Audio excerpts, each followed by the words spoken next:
Class 9th भारतीय भवन geography में चैप्टर 7वां हमारा भारत का पड़ोसी देश नेपाल। इस चैप्टर के हम लोग अभ्यास के प्रश्न संपूर्ण रूप से हल करते हैं। देखिए, सबसे पहले है कारण बताएं, जिसमें 2 प्रश्न हैं। पहला है नेपाल में औद्योगिक विकास नहीं हो पाया है, क्यों? नेपाल में कल कारखाने अधिक मात्रा में नहीं लग पाए हैं, इसका कारण क्या है वो बताना है। पहले समझिए, नेपाल जो है ये चारों तरफ से घिरा हुआ है, ठीक है, और हिमालय है।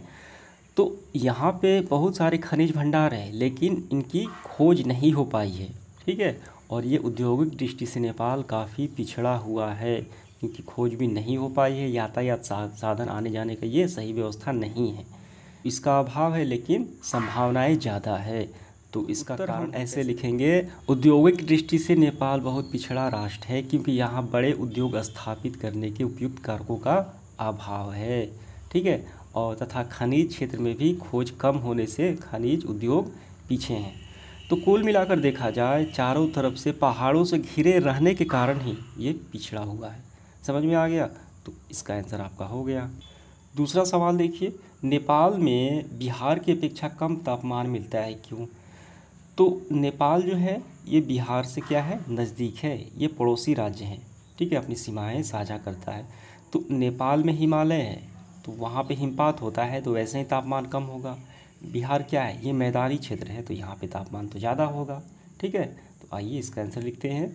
तो आपको आंसर ऐसे लिखना है, देखिए, नेपाल हिमाच्छादित पर्वतीय चोटियों का देश है, यानी यहाँ पे क्या है, हिम जमा होते हैं, ठीक है, बर्फ़ जमा होते हैं, और इसके जलवायु पर स्थानिक ऊंचाई का स्पष्ट प्रभाव परिलक्षित होता है, ठीक है। 4870 मीटर से अधिक ऊंचाई भागों में सालों बर्फ़ जमी रहती है, और ये तापमान शून्य से नीचे रखता है। तो इसी कारण से हिमालय में बर्फ़ जमने के कारण से यहाँ तापमान कम होता है, ठीक है। यहाँ तो हो गया। और एक लाइन आपको ये लिखना है, जबकि बिहार मैदानी क्षेत्र है, यहाँ पे कोई बर्फ़ नहीं जमता, इसलिए यहाँ का तापमान ज़्यादा होता है, ठीक है। ये समझ में आ गया। आगे बढ़ते हुए देखिए, अति लघु उत्तरीय प्रश्न क्रमांक पहला, वृहद हिमालय क्या है? तो ये हिमालय का हिस्सा है, ठीक है, सबसे बड़ी उपखंड है, यानी चोटी है वृहद हिमालय। तो इसका आंसर हम ऐसे लिखेंगे, महान हिमालय जैसे हिमाद्री भी कहा जाता है। महान हिमालय से क्या कहा जाता है, हिमाद्री भी कहा जाता है, और इसे वृहद हिमालय भी कहा जाता है। हिमालय की सबसे ऊंची चोटी अर्थात वृहद हिमालय, ठीक है, ऊंची पर्वत श्रेणी है। ये पूरा आपका आंसर हो गया। दूसरा सवाल देखिए, नेपाल में किस भाग में सबसे अधिक वर्षा होती है? नेपाल के सबसे ज़्यादा वर्षा स्थान बताना है। तो इसका आंसर हम यहाँ से करेंगे। देखिए, नेपाल में वार्षिक वर्षा जो है 80% प्रायः ग्रीष्मकाल में शुरू होता है, यानी गर्मी के मौसम में प्रारंभ होता है। काठमांडू घाटी में वार्षिक वर्षा प्रायः 130 सेंटीमीटर होती है, ठीक है, जबकि तराई भाग में 200 सेंटीमीटर होती है। पूर्वी भाग में 500 सेंटीमीटर तक वर्षा हो जाती है, ठीक है। तो वही पश्चिम सीमा पर लगभग 25 सेंटीमीटर वर्षा होती है। इस प्रकार नेपाल की वर्षा में बहुत विभिन्नता पाई जाती है। तो ये पूरा आपको लिख लेना है, इसमें सभी शामिल हो जाते हैं वर्षा वाले क्षेत्र। तीसरा सवाल देखिए, काठमांडू क्या है, ये हमें बताना है।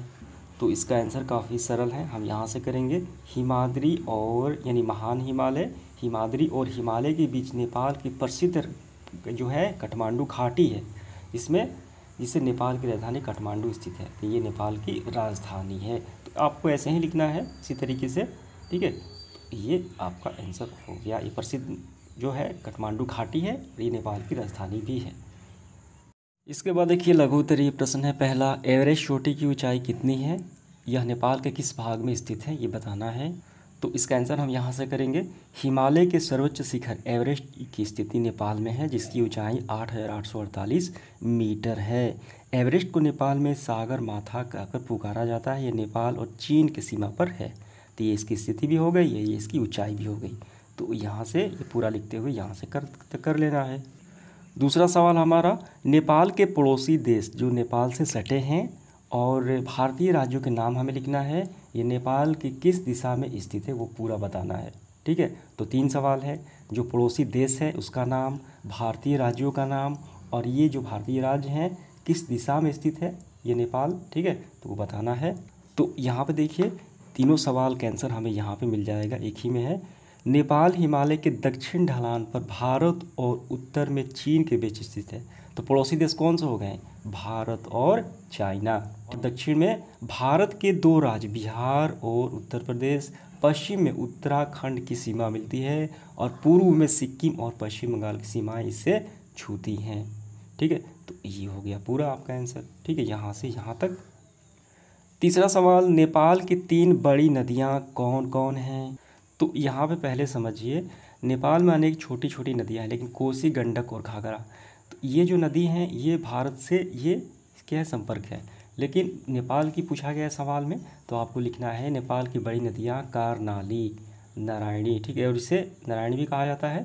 दूसरा है सप्तकोसी, ठीक है, और ये एक तीसरा है बागमती। ठीक है, नारायणी, सप्तकोसी, बागमती। आप चाहे तो कारनाली भी लिख सकते हैं या नारायणी भी लिख सकते, दोनों एक ही नाम है। और इस सप्तकोसी और बागमती, समझ में आ गया।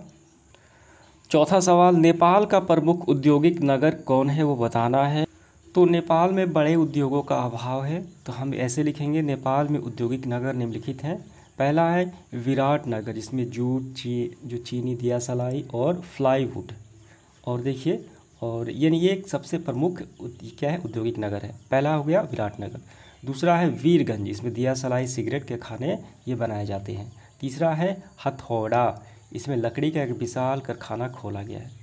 ठीक है, 3 हो गए, विराटनगर, वीरगंज और हथौड़ा, बस नाम ही आपको बताने हैं। पांचवा सवाल, किस वर्ष से नेपाल में वायुसेना प्रारंभ की गई वो बताना है। तो इसका आंसर काफ़ी सिंपल है, हम यहाँ से करेंगे 1950 से नेपाल में वायुसेना प्रारंभ हुई। ठीक है, बस एक लाइन हो गया। इसके बाद हमारा लॉन्ग क्वेश्चन, इसकी संख्या 4 है। पहला है नेपाल की स्थलाकृति, भूमि कैसी है, पहाड़ी है, मैदानी है कि तटीय है कि मरुस्थलीय है, कैसी भूमि है वो स्थलाकृति बताना है। मृदा बताना है, मिट्टी कैसी है, उपजाऊ है कि कैसी है, मिट्टी का प्रकार क्या है, जलवायु कैसी है, और नदियाँ का वर्णन करना। देखिए एक ही प्रश्न में बहुत सारे प्रश्न हैं, तो आइए वर्णन करते हैं। पहले लिखेंगे हम स्थलाकृति, उसके बाद मृदा, जलवायु और नदियाँ।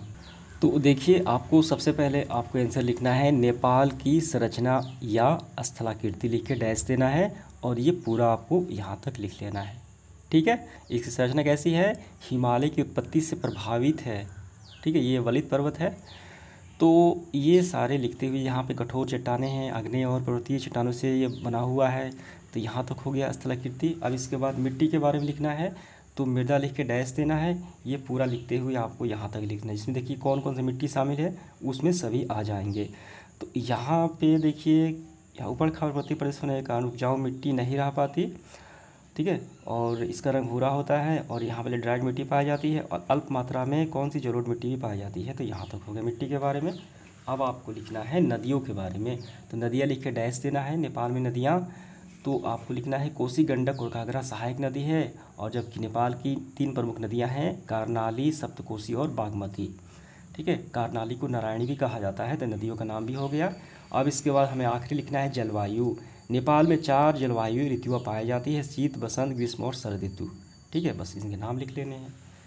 तो इस तरीके से ये प्रश्न क्रमांक पहला आसानी से समाप्त हो गया। आगे बढ़ते हुए देखिए दूसरा सवाल क्या है, नेपाल के औद्योगिक विकास की स्थिति पर प्रकाश डाले। कल कारखाने लगे हैं कि नहीं लगे हैं, कितना लगा है, कितना विकास हुआ है कि नहीं हुआ है वो बताना है। देखिए इसका आंसर हम यहाँ से करेंगे, देखिए हमें यहाँ से करना है। औद्योगिक दृष्टि से नेपाल पिछड़ा हुआ राष्ट्र है, ये पूरा लिखते हुए आपको यहाँ तक कर लेना है। तीसरा देखिए क्या है, नेपाल की अर्थव्यवस्था का विवरण हमें प्रस्तुत करना है, इकोनॉमी का। इसका आंसर काफ़ी सिंपल है, तो हम यहाँ से करेंगे, इसका पूरा ब्यौरा दिया गया है। ठीक है, अतीत और आज के वर्तमान में भी, तो यहाँ तक हो गया। इसके बाद देखिए चौथा, इस सेशन का आखिरी सवाल, नेपाल में परिवहन के में इन साधनों का स्थिति पर प्रकाश डालना है। परिवहन मतलब यातायात, ठीक है, यानी सड़क हो गया, वायुयान हो गया, जल हो गया, ये सारे परिवहन में आ जाएंगे। कैसी स्थिति है वो बताना है, तो इसका आंसर देखिए यहाँ से करेंगे, यातायात के साधन परिवहन के। नेपाल के पर्वतीय क्षेत्र में सड़क और रेलमार्ग निर्माण कठिन है। ठीक है, रक्सौल भारत से अमलेखगंज और जयनगर भारत से एक ही रेल मार्ग है। तो ये पूरा लिखते हुए आपको ये भी आपको लिखना है कि यहाँ पर 1950 में वायुयान सेवा प्रारंभ हुई। बस यहाँ तक हो गया। ठीक है, तो समझ में आ गया, और इस तरीके से हमारा ये सेशन समाप्त होता है।